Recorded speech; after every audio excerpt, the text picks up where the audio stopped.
ऊर्जा, स्वाहा, स्वधा, तारा, ये 10 हरित कहे गए हैं। तप, ज्ञानी, मृति, चर्चा, जिन्हें बंधु कहा गया है, रज, राज, स्वर्णपाद, पुष्टि और विधि, ये 10 देवरोहित संज्ञा वाले कहे गए हैं। जो त्रिशित आदि देव हैं, वे 33 बताए गए हैं। वे सुमनस जानने के योग्य होते हैं। अब सुकर्मण संज्ञा वालों को समझ लो। सुपर्वा, वृषभ, पुष्टा, कपिद्युमन, विपश्चित, विक्रम, क्रम, विभ्रत, कांत, ये देव सुकर्माण संज्ञा वाले हैं। अब जो सुतर संज्ञक हैं, उनको जान लीजिए। वर्ष, अंजिष्ठ, वर्चस्वी, द्युतिमान, कवि, शुभ, हवि, कृत प्राप्ति, व्यापृत, दशम, ये सब सुतार नाम वाले देवगण हैं, जिनको कीर्तित कर दिया गया है। उनका इंद्र ऋतधामा जान लेना चाहिए, जो कि महान यश वाला है।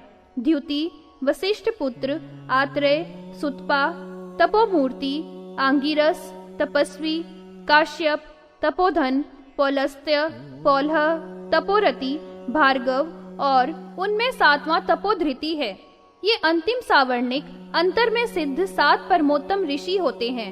देववान, उपदेव, देवश्रेष्ठ, विधुरथ, मित्रवान, मित्रसेन, चित्रसेन, अमित्रहा, मित्रवाहु, सुवर्चा, ये 12वें मनु के पुत्र हैं। अब 13वें पर्याय में फिर जो होने वाला रोच्यंतर मनु है, फिर उनके स्वयंभू ने देवों के 3 ही गण कहे हैं।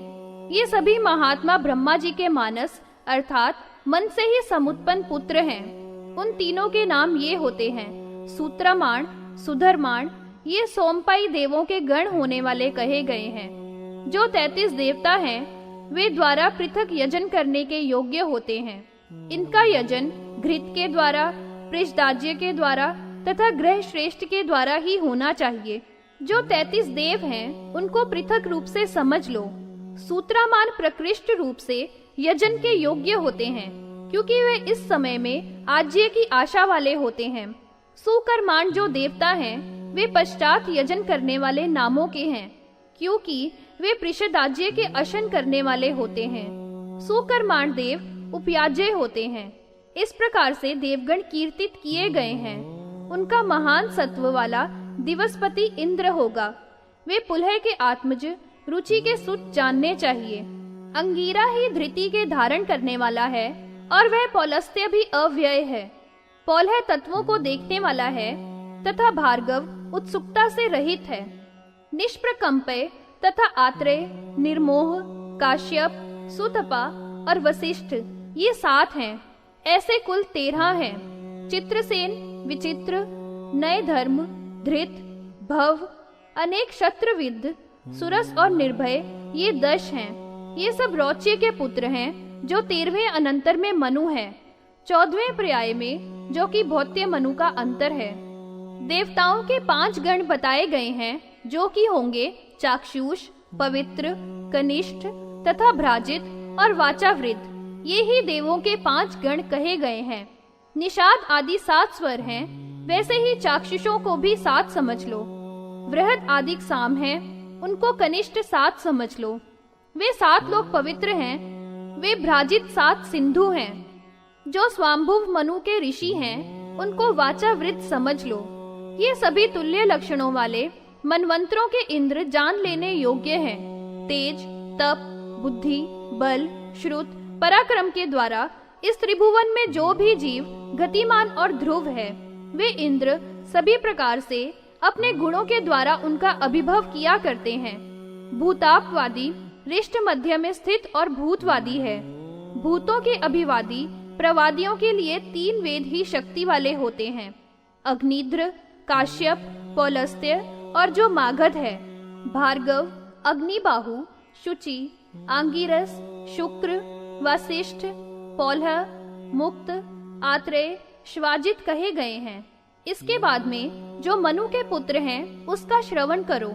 उरु, गुरु, गंभीर, बुद्ध, शुद्ध, शुचि, कृति, ऊर्जस्वी, सुबल, ये सब मौन्य मनु के पुत्र हैं। ये सावर्ण मनु है और चारों ब्रह्मा जी के पुत्र हैं। एक वे वस्वत ही सावर्ण मनु कहा जाता है।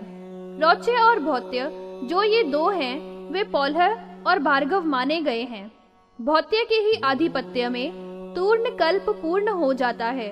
श्री सूत जी ने कहा, यहाँ पर जब सभी मनवंतर निशेष हो जाते हैं, तब अनेक युगों के क्षीण हो जाने पर अंत में संहार कहा जाया करता है। उस समय के अंत में मनवंतर में ये 7 भार्गव देव होते हैं। ये त्रैलोक्य के मध्य में संस्थित होते हुए भोग करते हैं। युगों की आख्या 71 हो जाती है। उस समय में पितरों और मनुओं के साथ मनवंतर क्षीण हो जाता है। तब यह संपूर्ण त्रैलोक्य आधार से रहित होता है। फिर जो भी स्थानियों के परम शुभ्र स्थान हैं, वे सभी नष्ट भ्रष्ट हो जाते हैं। ये सभी तारे और नक्षत्र तथा ग्रहों द्वारा विमुक्त होते हुए विनष्ट हो जाया करते हैं। फिर जब ये सभी व्यतीत हो जाया करते हैं, जो इन तीनों लोकों के स्वामी तथा संचालक होते हैं, जिसमें जो भी कल्पवासी अर्थात पूरे कल्पों तक रहने वाले हैं, वे सभी महर लोक में चले जाया करते हैं, जहाँ पर अजित आदि गण हैं और ये 14 आयुष्यमान हैं। सभी मनवंतरों में देवता ये 14 ही होते हैं। वे ऐसे सुने जाया करते हैं कि सब अपने अनुयायियों के साथ ही में शरीरों के सहित जनलोक में निवास किया करते हैं। इस तरह से महरलोक से जनलोक की ओर सभी देवों के व्यतीत हो जाने पर और स्थावरों के अंत पर्यंत सब भूत आदि के अवशिष्ट होने पर भूलोक से लेकर महरलोक तक जितने भी लोक स्थान हैं, वे सब शून्य हो जाते हैं। सभी वेद भी कल्पवासियों के समीप में ऊपर की ओर चले जाया करते हैं। इसके अनंतर ब्रह्मा जी उन सबका देव, ऋषि, पितृ और दानवों का संहार करके युग क्षय में दिन को देखकर फिर सर्ग को संस्थापित किया करते हैं। 1 सहस्त्र चारों युगों की चौकड़ी का जब अंत हो जाता है, तब ब्रह्मा जी का दिन हुआ करता है। और इसी रीति से 1 सहस्त्र चारों युगों की चौकड़ी का जब अंत होता है, तब ब्रह्मा जी की एक रात्रि हुआ करती है। ऐसे पितामह का अहोरात्र होता है। यह समस्त प्राणियों का संचर 3 प्रकार का हुआ करता है। अर्थानुसार एक नैमित्तिक होता है, दूसरा प्राकृतिक है और तीसरा आत्यांतिक होता है। ब्रह्मा जी का जो नैमित्तिक है वह प्रसंयम कल्पदाह है। प्रत्येक भूतों के सर्ग में प्राकृत करना क्षय होता है। ज्ञान से अत्यधिक कहा गया है, जहाँ पर कारणों की कोई संभवता नहीं होती है।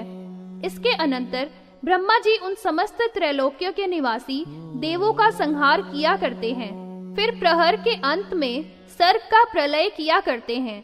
भगवान ब्रह्मा जी जब शयन करने की इच्छा वाले होते हैं, उसी समय में समस्त प्रजाओं का संहार किया करते हैं। फिर चारों युगों की 1 सहस्त्र चौकड़ी का अंत हो जाता है और युगों का क्षय प्राप्त होता है। उस काल में वही प्रजापति समस्त प्रजाओं को अपनी ही आत्मा में स्थित करने के लिए संयुद्धत हो जाया करते हैं। उस समय में जो महान प्रजाओं का संहार होता है, उसका आरंभ इस तरह से हुआ करता है कि सबसे पूर्व तो वर्षा का एकदम निरंतर रहने वाला अभाव 100 वर्षों तक होता है। उस समय में जल के एकदम सर्वथा न रहने से जो बहुत अल्प सार वाले जीव हैं और इस पृथ्वी तल में निवास करते हैं, वे सभी नष्ट हो जाया करते हैं। उस जलाभाव में वे ही जीव प्रलीन होकर भूमि में मिल जाया करते हैं। फिर सूर्य देव 7 रश्मियों वाले होकर अर्थात 7 गुने तेजस्वी होकर उदित हुआ करते हैं। उस समय में सूर्य भगवान न सहन करने के योग्य किरणों वाले हो जाया करते हैं और वे अपनी किरणों से भूमिगत संपूर्ण जल को पी जाया करते हैं। उस सूर्य की संतति से हरित रश्मियां दीप्यमान हो जाती हैं, फिर नभोमंडल को व्याप्त करती हुई धीरे धीरे बढ़ती हैं। भूमि का काष्ठेंदन बहुत ही तेज युक्त होकर दीप्त होता है, जो जल के ही कारण से हो जाता है। इसी कारण से जल के भरने वाला सूर्य तपता है, यही कहा जाया करता है। सूर्य अवृष्टि से नहीं तपा करता है और अवृष्टि से सूर्य परिषिक्त भी नहीं होता है। अवृष्टि से सूर्य प्रवृष्ट नहीं होता है, प्रत्युत जल के ही द्वारा रवि दीप्त हुआ करता है। इसी कारण से जो जलों का पान करता रहता है, वही रवि अंबर में दीप्त हुआ करता है। उस सूर्य की 7 रश्मियां महासागर से जल का पान किया करती हैं। उसी आहार से 7 सूर्य प्रदीप्त होते हैं। इसके अनंतर वे रश्मियां चारों दिशाओं में 7 सूर्यों के समान होती हुई उस समय में वे अग्नियां इन चारों लोकों को दग्ध किया करती हैं। उन रश्मियों के द्वारा ऊपर की ओर तथा नीचे की ओर अग्नियां प्राप्त होती हैं। युग के अंत में प्रताप देने वाले 7 सूर्य दीप्त हुआ करते हैं। सहस्त्र रश्मियों की बाहुएं वारी के ही द्वारा ही प्रदीप्त होती हैं। वे आकाश को समावृत करके ही संपूर्ण वसुंधरा का निर्दहन करती हुई स्थिर रहा करती हैं। इसके पश्चात उनके परिताप से दहन को प्राप्त होती हुई संपूर्ण वसुंधरा पर्वत, नदी और समुद्रों के सहित यह पृथ्वी स्नेह से रहित हो गई थी। निरंतर विद्यमान रहने वाली सुदीप्त और विचित्रता से चारों ओर से युक्त संपूर्ण भूमि ऊपर नीचे और तिरछी और सूर्य की किरणों से संरुद्ध हो गई थी। प्रवृद्ध और परस्पर में संश्लिष्ट हुई सूर्य की अग्नियां एक स्वरूप को प्राप्त होकर एक ही विशाल ज्वाला हो जाती है। वह अग्नि अनुमंडल वाली होकर समस्त लोकों का प्रनाश किया करती है और इन चारों लोकों का सबका बहुत ही शीघ्र तेज के द्वारा निर्दहन कर देती है। इसके अनंतर इस संपूर्ण स्थावर और जंगम के प्रालीन होने पर यह समग्र पृथ्वी वृक्षों से रहित, बिना तृणों वाली, कछुए की पीठ के ही समान यह जैसी हो गई थी और उस पर कुछ भी शेष नहीं रह गया था। यह सब जगत उस समय में अम्बरीश के ही समान आभात होता था और यह संपूर्ण उस अग्नि की अर्चियों से पूर्ण घन प्रज्वलित हो रहा था। इस भूतल में जितने भी प्राणी थे तथा महासागर में जो भी सत्व थे, वे सब के सब प्रलीन हो जाते हैं और भूमि की मिट्टी में मिल जाया करते हैं। समस्त द्वीप, पर्वत, वर्ष और महासागर, इन सभी को उस सर्वात्मा पावक ने जलाकर भस्म के तुल्य ही बना दिया था। इस भूमि में रहने वाला वह परमाधिक प्रदीप्त अग्नि जलता हुआ होकर समुद्रों से, नदियों से और पातालों से सभी जगह से जल का पान किया करता है। इसके अनंतर वह परम घोर संवर्तक अनल अधिक संवर्धित होकर शैलों और ग्रहों का अतिक्रमण करके परम दीप्त होता हुआ समस्त लोकों का संहार किया करता है।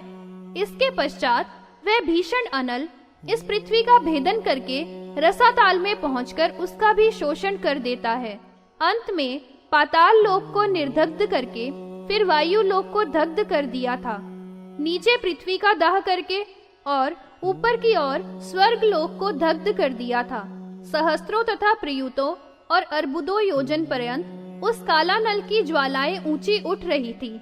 उस संवर्तक अनल की शिखाएं बहुत सी ऊपर की ओर उठ रही थी और वे ज्वालाएं ऊपर में संस्थित गंधर्वों, पिशाचों और महारोगों तथा राक्षसों को निर्दग्ध कर रही थी। उस समय में यह संदीप्त अनल सभी ओर से गोलोक को दग्ध कर देता है। भूलोक, भुवरलोक, स्वरलोक और महरलोक को भी जला देता है। यह परम कालग्नि इस रीति से चारों लोकों को निर्दग्ध कर दिया करता है। तिरछा और ऊपर की ओर इस प्रकार से उन समस्त लोकों में इसके व्याप्त हो जाने पर सभी को भस्मसात कर देता है। धीरे धीरे यह तेज इस संपूर्ण जगत में संप्राप्त हो जाता है। उस समय में यह संपूर्ण जगत एक परमाधिक संतप्त लोहे के गोले के ही समान प्रकाशित हुआ करता है। इसके उपरांत उस समय में नभोमंडल में हाथियों के समूह के आकार वाले विद्युलता से समलंकृत परम घोर संवर्तक मेघ उमड़कर उठते हैं। उन मेघों में कुछ तो नील कमलों के सदृश आकार वाले होते हैं और कुछ कुमुदों के तुल्य हुआ करते हैं। कुछ वैदूर्य मणि के समान होते हैं तो दूसरे इंद्रनील मणि के तुल्य हुआ करते हैं। कुछ शंख और कुंद पुष्प के सदृश श्वेत होते हैं तथा कुछ जाति और अंजन के समान हुआ करते हैं। कुछ मेघों का वर्ण धूम्र के समान होता है तथा कुछ पयोधर पीत वर्ण वाले होते हैं।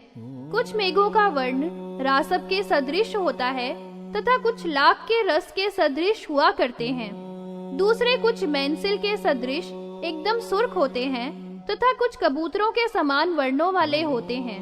कुछ इंद्र गोप के सदृश हैं तो कुछ हरिताल के समान रंग वाले हुआ करते हैं। उस समय में अंतरिक्ष में चाश के पत्रों के ही सदृश मेघ उमड़कर उठा करते हैं।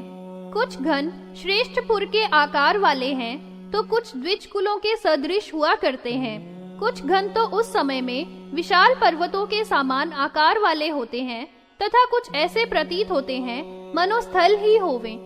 कुछ मेघ क्रीड़ा ग्रहों के तुल्य होते हैं तो कुछ मीनों के समुद्यम के सदृश दिखलाई दिया करते हैं। उस समय में मेघों के अनेक स्वरूप दिखाई दिया करते हैं। उनका स्वरूप परमाधिक घोर होता है और वे भयंकर गर्जन किया करते हैं। उस समय जलधर आकर नभस्थल को एक साथ समाच्छादित कर देते हैं। इसके अनंतर वे मेघ परम भीषण घोष किया करते हैं और भास्कर के ही स्वरूप वाले होते हैं। 7 स्वरूपों में संवृत होने वाले वे मेघ उस परम घोर अग्नि का शमन कर दिया करते हैं। इसके उपरांत वे मेघ महान घोर मूसलाधार वर्षा किया करते हैं। परम घोर अशिव उस अग्नि का विनाश कर दिया करते हैं और अत्यधिक वर्षा के द्वारा जल से संपूर्ण जगत को भर दिया करते हैं। उस समय में तेज से समुद्भूत वह अग्नि जलों के द्वारा परिभूरित होकर फिर जल में प्रवेश कर जाया करती है। जब वर्षा से वह अग्नि विनष्ट हो जाती है तो यपोत भी पावकोद्भव हो जाया करते हैं। विशाल जलों उपलवों से संपूर्ण जगत प्लावित कर देते हैं और स्वयंभू के द्वारा प्रेरित होते हुए अपनी धाराओं से इस जगत को भर दिया करते हैं। कुछ अन्य मेघ अपने जलों के समुदायों से बेला को भी अभिभूत कर दिया करते हैं। 7 द्वीपों के अंदर जो भी जल था उसका पान कर लिया था और वह जल अन्यत्र स्थित था। फिर वही जल आकाश से नीचे भूमि में गिर रहा था। उस काल में आकाश में परम घोर स्वरूप वाला वायु सभी ओर से ढक लिया करता है। उस समय में केवल परम घोर एक समुद्र ही दिखाई दिया करता है तथा अन्य स्थावर और जंगम स्वरूप पूर्णतया विनष्ट हो जाता है। पूर्ण जब 1 सहस्त्र युगों की चौकड़ी होती है तभी निशेष कल्प कहा जाया करता है। इसके अनंतर जब जल के द्वारा यह लोक समावृत हो जाता है तो बुद्धजन इसको एकमात्र सागर ही कहा करते हैं। इसके अनंतर भूमि, जल, आकाश और वायु इन सब का एक ही सागर हो जाता है। अनल के नष्ट होने पर एकदम अंधकार हो जाता है और उस समय में अन्य कुछ भी नहीं दिखाई देता है। पार्थिव अर्थात पृथ्वी के भाग तथा समुद्र अर्थात समुद्र के भाग ये सभी ओर से दैव्य जल ही जल दिखाई दिया करते हैं। इनका शरण सर्वथा नहीं होता है और सब एक रूपता को प्राप्त हो जाया करते हैं, जिसका नाम सलिल ही होता है। वह आगत और आगतिक जो भी है वह सब सलिल ही कहा गया है। वह अर्णव नाम वाला जल इस समग्र पृथ्वी को प्रच्छादित कर लिया करता है, क्योंकि उसकी भावों से वह आभात होता है। यहाँ भी शब्द व्याप्ति और दीप्ति में आया है। वह सब भस्म को अनुप्राप्त करके ही हुआ है, अतएव अंब कहा जाया करता है। नानात्व में और शीघ्र में अर्धातु कही जाती है। उस समय में एक अर्णव में कल है और शीघ्र नहीं है, इसलिए वे नरा है। उस 1 सहस्त्र चारों की चौकड़ी के अंत में ब्रह्मा जी का एक दिन व्यतीत होने पर उसने काल पर्यंत यह जगत एकार्णव के रूप में रहता है। वह समय ऐसा होता है कि उसमें प्रजापति के सभी व्यापार अर्थात कार्यशीलता निवृत्त हो जाते हैं। उस समय में जब सभी स्थावर और जंगम विनष्ट हो जाया करते हैं और एकमात्र अर्णव ही रहता है, तो एक ही ब्रह्मा जी रहा करते हैं, जो अनेक नेत्रों और चरणों वाले हैं, सहस्त्रों मस्तकों वाले, सुंदर मन से संपन्न, अनेक चरणों सहस्त्रों चक्षुओं से युक्त और अनेक वाणियों वाले एवं सहस्त्र बाहुओं से संयुक्त प्रथम प्रजापति त्रयीमय है। जो पुरुष इस नाम से कहा जाया करता है, अर्थात वही परम पुरुष है। उस पुरुष का सूर्य के समान वर्ण था और समस्त भुवन की रक्षा करने वाला था। वह अपूर्व, एक और प्रथम तुराशाट था। वह हिरण्यगर्भ महान पुरुष था जो रजोगुण से परे था। जब सतयुग, त्रेता, द्वापर और कलियुग इन चारों युगों की चौकड़ी की 1 सहस्त्र संख्या का अवसान हो गया था, तब सभी और जल मगनता थी। उस समय शयन करने की तथा प्रकाश के अभाव की इच्छा रखने वाले उस प्रभु ने रात्रि कर दी थी। जब चारों प्रकार की प्रजा शयन किया करती है और सभी प्रजा विलीनता को प्राप्त हो गई है, उस महान आत्मा वाले काल को 7 महर्षि गण ही देखा करते हैं। वे जनलोक में विशेष रूप से वर्तमान रहा करते हैं और तपोबल से उनकी दिव्य दृष्टि हुआ करती है। ये भृगु आदि महात्मा हैं, जिनका पूर्व में लक्षण बता दिया गया है। वे लोग सत्य आदिक 7 लोकों को अपने चक्षु से देखते हैं। वे ब्रह्मा जी को भी सदा ही ब्रह्मी रात्रियों में देखते रहते हैं। महर्षि गण अपनी रात्रियों में स्वयं काल को देखा करते हैं। यह कल्पों के परमेष्ठी होने के कारण से आद्य ही पड़े जाया करते हैं। कल्पों के आदि में बार बार समस्त प्राणियों के वह सृजन करने वाले हैं।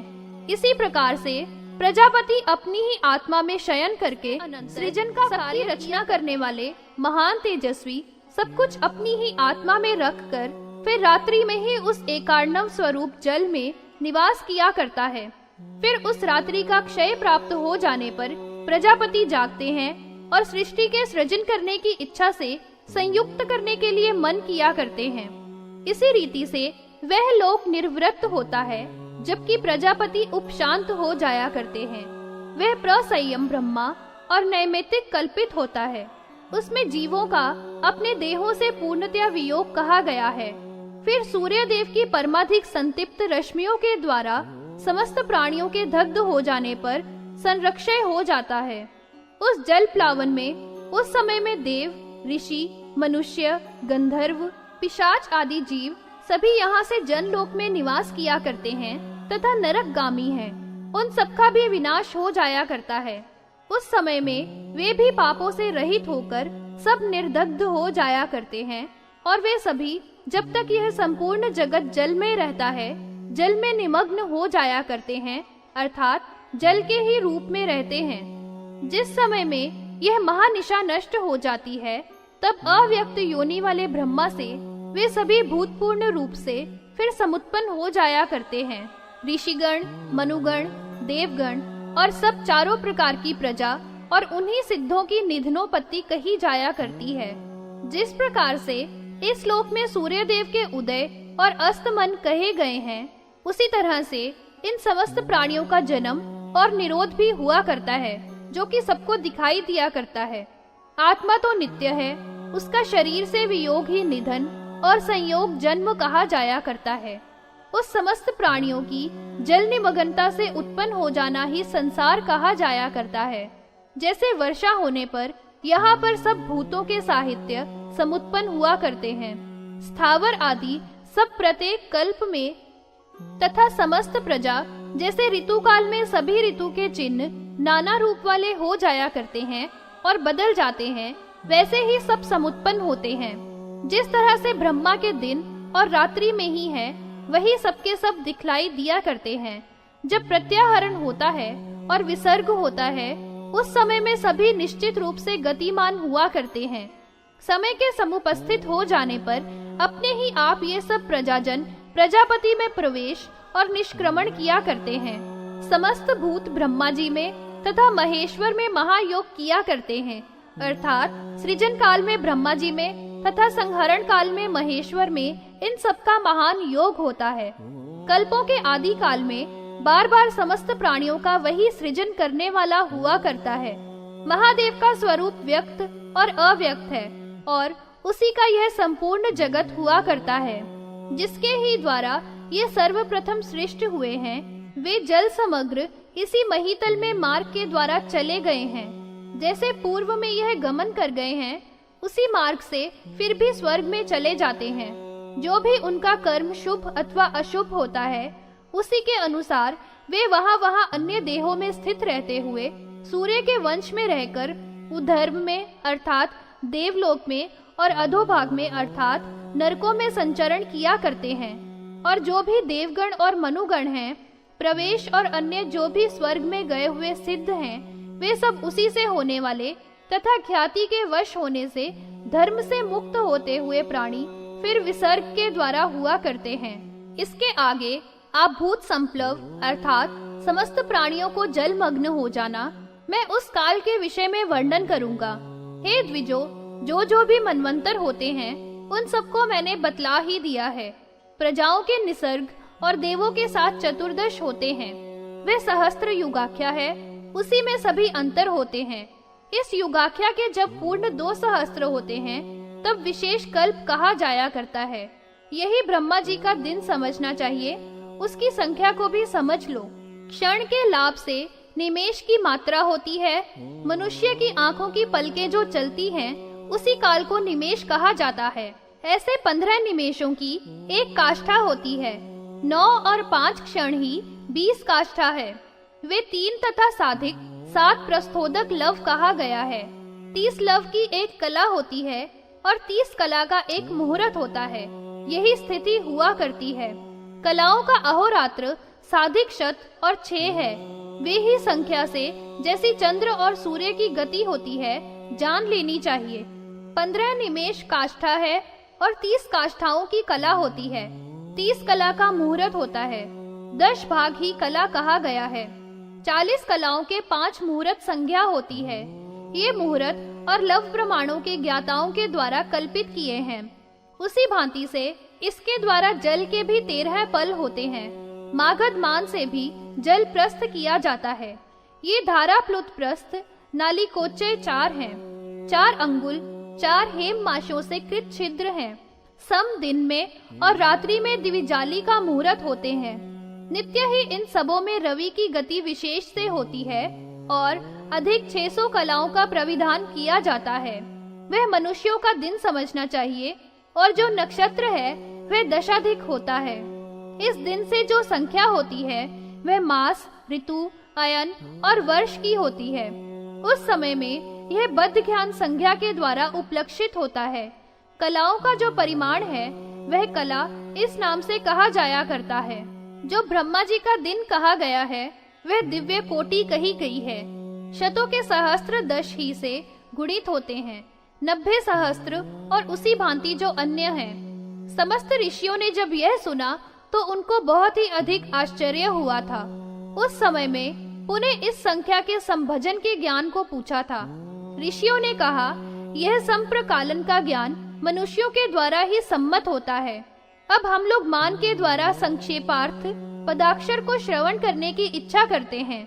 उनके इस वचन को सुनकर लोगों के हित में रति रखने वाले वायुदेव ने, जो प्रभु दिव्य चक्षु वाले थे, यह वचन बोले। वे रात और दिन जो कि लौकिक होते हैं और यहाँ पर माने जाते हैं, तो वे अपने पूर्व में ही वर्णन कर दिए हैं। उनकी संख्या और इसके पश्चात वर्षाग्र, ब्रह्मक्षय के वर्ष तथा 32 करोड़ द्विजों के द्वारा संख्या से संख्यात हैं। उसी भांति 100 सहस्त्र और फिर 79-80 सहस्त्र, यह उस महान प्लव का काल होता है।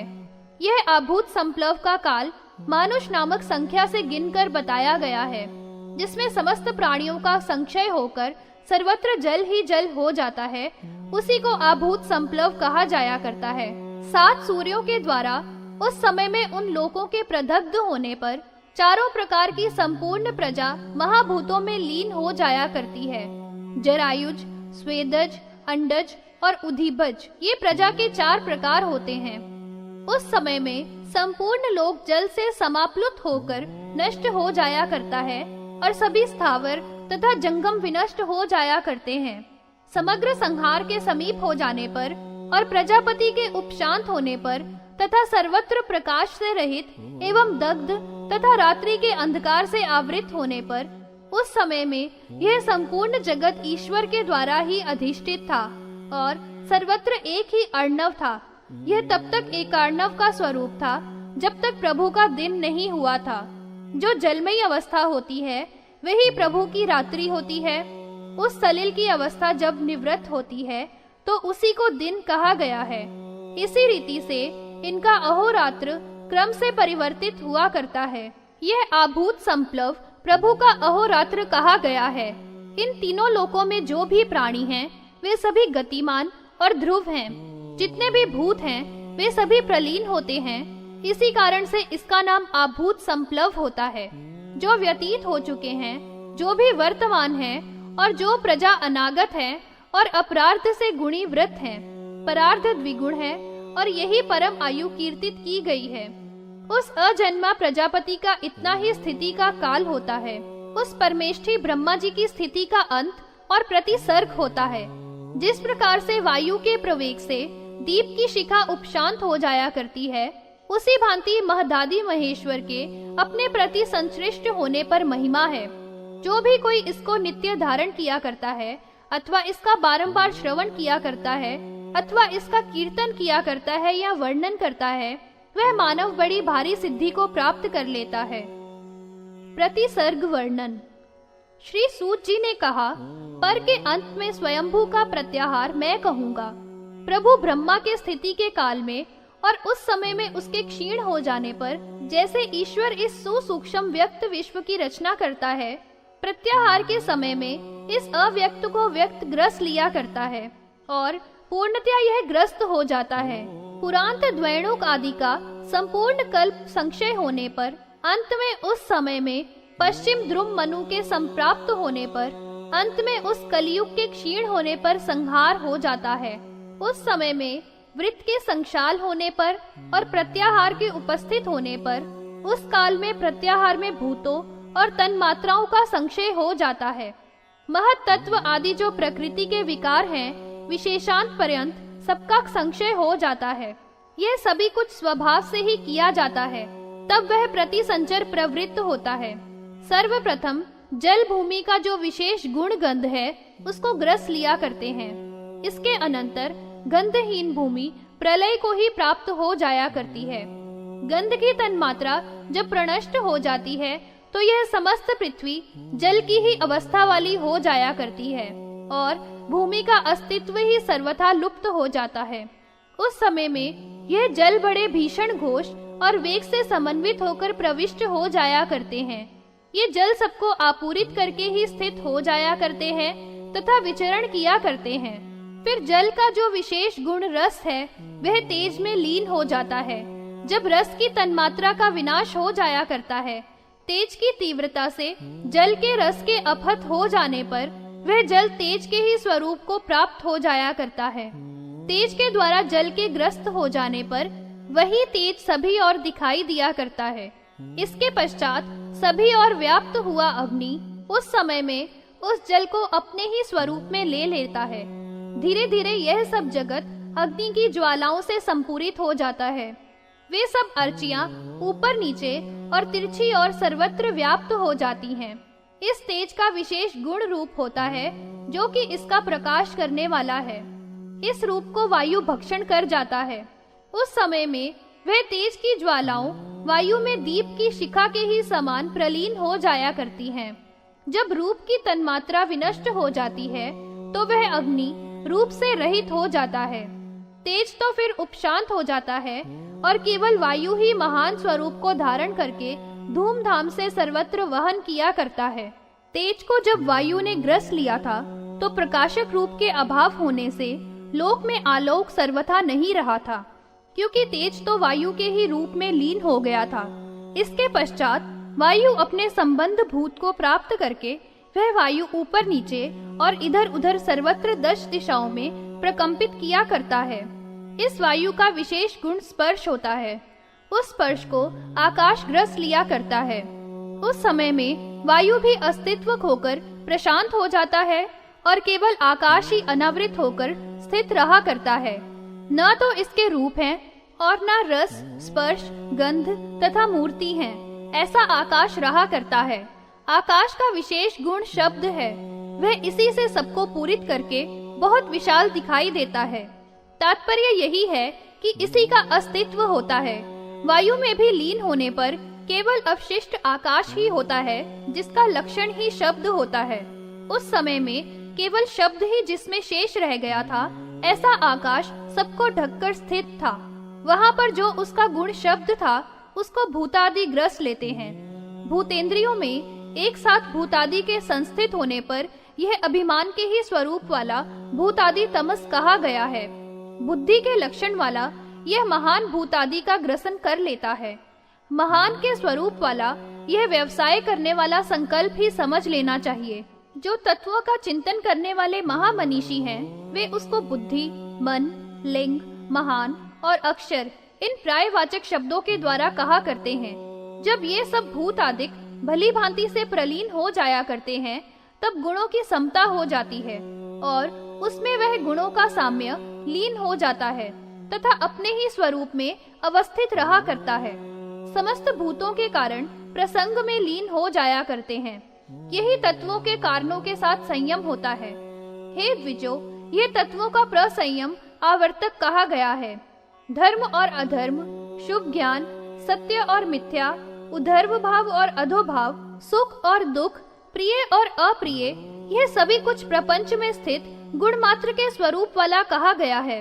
बिना इंद्रियों वाले ज्ञानियों का उस समय में जो भी अशुभ और शुभ कर्म है वह सब पुण्य और पाप प्रकृति में प्रतिष्ठित होता है, और यही अवस्था होती है जो देहधारियों की कही जाया करती है। और जंतुओं का जो भी कुछ पुण्य और पाप है वह प्रकृति में प्रतिष्ठित होता है। उस अवस्था में स्थित हो वे ही सब पाप और पुण्य जंतुओं को पुनः परत्व से उसी प्रकार से देहों के साथ योजित किया करते हैं, अर्थात उन्हीं पुण्य पापों के अनुसार जीव देहों को प्राप्त किया करते हैं। जीवों के धर्म और अधर्म दोनों ही गुण मात्रों के स्वरूप वाले होते हैं। जंतुओं के द्वारा अपने ही कारणों से कार्य के रूप में परिणत होकर बढ़ जाया करते हैं। क्षेत्रज्ञ में अधिष्ठित गुण चेतन के सहित धलीन होते हैं। इस संसार में सर्ग में सब जंतु होते हैं। राजसी, तामसी और सात्विकी वृत्तियां संयुक्त होती हैं, वियुक्त होती हैं और कारणों के द्वारा संचरण किया करती हैं। पुरुषों में अधिष्ठित केवल गुण ही प्रवृत्त हुआ करते हैं और 3 प्रकार से होते हैं।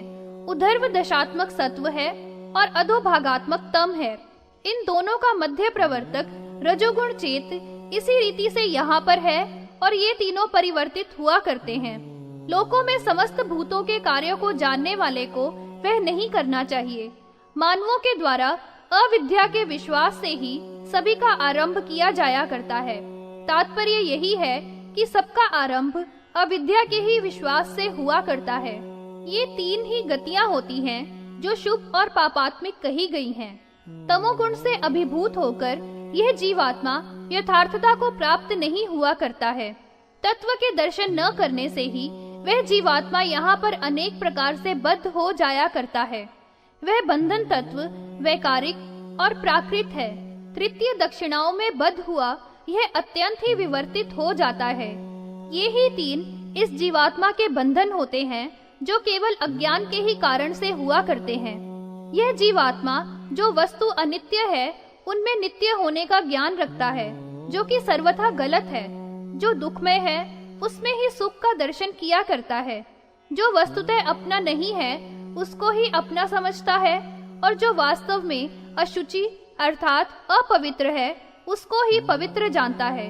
ज्ञान की विपरीतता होने से ही ये सब दोष समुत्पन्न हुआ करते हैं, और जिनमें ये होते हैं वे सब उनके मन के ही दोष हैं। जिसके मन में सांसारिक वस्तुओं के प्रति राग द्वेष की निवृत्ति होती है उसी का नाम ज्ञान कहा गया है, किंतु वास्तविक रूप से ऐसा होता नहीं है। दिखाने और कहने को भले ही कोई कुछ भी किया करे, यह अज्ञान जो होता है उसका मूल तमोगुण की ही अधिकता है। ज्ञान का होना और अज्ञान का जमा रहना ये दोनों ही रजोगुण का परिणाम है। सभी जानते हैं कि कुछ भी साथ नहीं जाता है, फिर भी सांसारिक वस्तुओं में प्रबल मोह नहीं छूटता है। यह देह तो कर्मों ही से प्राप्त होता है और फिर भी वही अज्ञान इसमें भरा ही रहता है, तो यह महान दुख का भागी होता है। विषयों के प्रति बड़ी भारी तृषा बनी रहती है। यही तृषा उन्हें संसार में फंसाए रखने वाली होती है, जो कर्मों के कारण दुख से होती है। कानों से समुत्पन्न, नेत्रों से संभूत, त्वचा, रसना और नासिका से उत्पन्न यह विषयों के आस्वादन की पिपासा हुआ करती है। बाल तृष्णा के सहित होता है और अपने ही द्वारा किए हुए कर्मों के फलों से तैल पीडक की भांति उसी में परिवर्तित हुआ करता है। अर्थात जैसे तेल निकालने की घानी में कोई पिरता है, उसी तरह से इस संसार के चक्र में जीव घूमा करता है। इस कारण से अनर्थों का मूल अज्ञान ही बताया जाया करता है। उसी एक अज्ञान को अपना शत्रु मानकर ज्ञान के प्राप्त करने में ही पूर्ण प्रयत्न करना चाहिए। मन से सब कुछ का त्याग किया जाता है, और त्याग जब होता है तो उस त्याग से बुद्धि में वैराग्य हो जाया करता है। अर्थात फिर संसार की सभी वस्तु सारहीन और हेय प्रतीत हुआ करती है। वैराग्य से शुद्धि हो जाया करती है तथा शुद्ध सत्व से युक्त हो जाता है। अब इसके आगे हम उस राग के विषय में बतलाएंगे जो भूतों का अपहरण करने वाला होता है। विषयों में अवश्य आत्मा वाले का अभिषंग के लिए योग हुआ करता है। अनिष्ट, इष्ट, अप्रीति, प्रीति, ताप, विषाद, दुखों के लाभ में ताप होता है। और सुखों का अनुस्मरण नहीं हुआ करता है। इतना यही विषयों में रहने वाला राग है और संभूति कारण यही राग बताया गया है, जो ब्रह्म आदि से लेकर स्थावर पर्यंत इस अधिभौतिक संसार में होता है। यह सब अज्ञान पूर्वक अर्थात अज्ञान से ही होता है। इस कारण से अज्ञान को परिवर्जित कर देना चाहिए, जिसका आर्ष ग्रंथों में कोई प्रमाण नहीं है और जो शिष्ट पुरुषों का आचरण भी नहीं है।